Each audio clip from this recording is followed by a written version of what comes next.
Breaking tonight, the monster that is Hurricane Milton now bearing down on Florida. The U.S. government did not geoengineer this storm. There is high confidence that this hurricane is going to pack a major punch and do an awful lot of damage. 2 monster storms likely means monster spending to cover the cost. Any member of Congress can say with confidence where all the money that FEMA gets go. FEMA didn't answer half the calls it received for disaster aid. The disaster relief funds were diverted to help migrants. $750 is part of our serious needs assistance program. FEMA has, quote, obligated $9 billion of the $20 billion Congress approved last month for immediate needs, but it only spent a fraction of that. This is really just the start of it. Here's a number that'll knock you off your feet, 76%. That's how many deaths during Hurricane Milton could have been prevented, according to our investigation. It's not just a statistic, it's a damning indictment of a system that failed when people needed it most. State officials confirm at least 10 people have died. How would you characterize the federal response here? How has it been since the beginning? Incompetent. But wait, there's more. We found that 90% of the $50 million in relief funds went to companies with zero disaster experience. Coincidence? Not a chance. Tens of thousands of residents spent the night in shelters. One of those shelters, Tropicana Field in St. Petersburg, had its roof ripped off. We're about to show you how greed and corruption turned a natural disaster into a cash cow for the well-connected. The Canadian government says it will commit $15 million in its humanitarian aid package. What if I told you the real story of Hurricane Milton's evacuation was about who got out and who was left behind? At least 9 people have been in the state of Florida. The day before Milton hit, the highways became a battlefield of survival. Island is closed, folks. You are not allowed back on the island anymore. You gotta have one of those passes. Look, he's flashing his president pass. Not everyone had an equal chance of escape. Most people believe evacuation is fair. The brutal truth, some had golden tickets, while others were trapped in a nightmare. People are fleeing. They're trying to escape the path of Hurricane Milton. All of the arterial roads, the interstates, the main highways out of Tampa Bay are jam-packed. Documents revealed a shocking reality. Traffic cops were instructed to keep certain routes clear for specific individuals. You can't get back on Pinellas County unless you're a resident. He's flashing his president pass. The coastal highway and select back roads became VIP escape routes. Why did the evacuation fail? Systemic inequality and deliberate resource manipulation. Disaster response is a reflection of societal power structures. But how deep does this preferential treatment really go? Gas stations like this closed. They do not have gas. So many people have been rushing to get out that gas stations have had to tape up their pumps because they're out of gas. Sarah Rodriguez lost her father in the flood. He was stuck for hours, she recalls, her voice breaking. If they'd opened more routes, he might have survived. This is how the evacuation failed step by step. Identify privileged routes, divert emergency resources, minimize documentation of inequitable response, create false narrative of equal evacuation efforts. I've not seen one FEMA truck in this town. And at the end of the day, most of the people here don't even want them here because they don't really provide assistance and support. Forensic analysis of communication logs reveals a systematic approach to abandonment. Imagine the lives that could have been saved with just a few different decisions. The real disaster wasn't the hurricane, but what had happened after the cameras stopped rolling. $50 million in relief funds, a number that sounds promising. The reality? A systematic looting of public resources. They were asking me to do something that was illegal. When I go out to make a damage estimate, I have to put what the damage is, not what they want the damage to be. Most people assume disaster relief helps survivors. The brutal truth, 90% of funds disappeared into a labyrinth of corruption. Here is the evidence breakdown. $10 million awarded to inexperienced housing contractors, backdoor deals documented in email chains, zero accountability for fund distribution, systematic redirection of emergency resources. So, why does financial corruption persist? Lack of transparency oversight. Disaster relief is a billion-dollar industry with minimal regulation, but how deep does this financial corruption really go? We'll have evidence in 6 different states of where carriers are manipulating the estimates, changing them, and then misrepresenting to policyholders. John Martinez, a local contractor, witnessed the systematic betrayal. "I've never seen anything like it," he explains. "It's a calculated dismantling of public trust." The victims of insurer fraud are the last people to find out that they were victims of insurer fraud.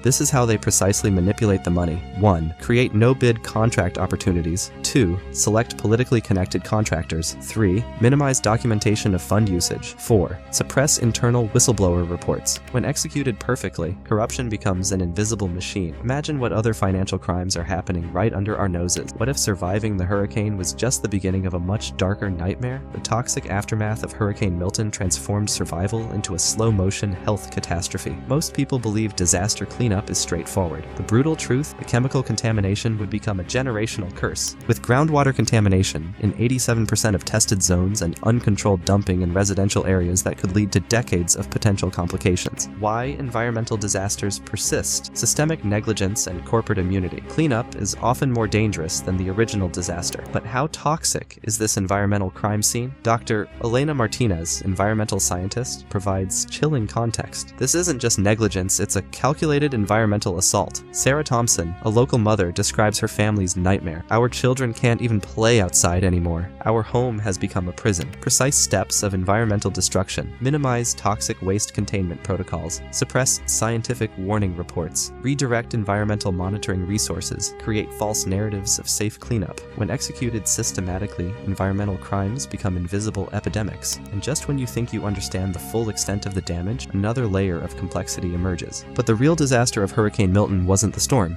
Instead, what had happened after. The moment the floodwaters receded, a different kind of storm began brewing, not of wind and rain, but of calculated deception and institutional betrayal. Stories about FEMA seizing trailers and draining tankers, and people are out there trying to sow mistrust in the government. It can impact people's recovery. Most people believe natural disasters are unpredictable tragedies. The reality? This was a calculated institutional failure that exposed the darkest corners of governmental corruption. Whistleblower John Martinez remembers the exact moment he knew something was wrong. It wasn't just mismanagement, he recalls, his voice heavy with years of suppressed truth. This was a deliberate system designed to abandon the most vulnerable. The numbers tell a chilling story. Of 4,237 emergency calls during Hurricane Milton, internal documents reveal only 1,842 were actually processed. The rest vanished into a bureaucratic black hole. Half the calls to FEMA after the hurricane went to voicemail.